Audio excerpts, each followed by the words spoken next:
Top quality और consistent performance के लिए सिर्फ सिल्वर पंप नाम याद रखना।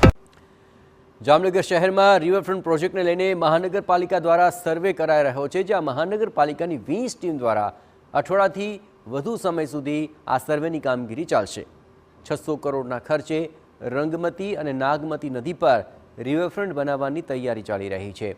સર્વે દરમિયાન અહીંના ડીમાર્કેશન કરીને અડચણરૂપ દબાણો દૂર કરાશે। દબાણકર્તાઓને નોટિસ આપી દબાણો દૂર કરવામાં આવશે। સર્વે કરીને ટૂંક સમયમાં જગ્યા ખાલી કરી દેવા માટે અંતિમ નોટિસ પણ અપાશે। ડિમાર્કેશન સર્વેની કામગીરી ચાલી રહી છે। લગભગ આ કામગીરી 10 દિવસમાં પૂર્ણ થઈ જશે એવી અમારે અપેક્ષાઓ છે અને ડિમાર્કેશન થયા બાદ આગળની કાર્યવાહી જે ડેવલપમેન્ટમાં જે આગળની કાર્યવાહી જરૂરી પડશે એ કાર્યવાહી કરીને જેમ બને એમ ઝડપથી રિવરફ્રન્ટ ડેવલપમેન્ટ થાય એ માટે અમે કટિબદ્ધ છીએ।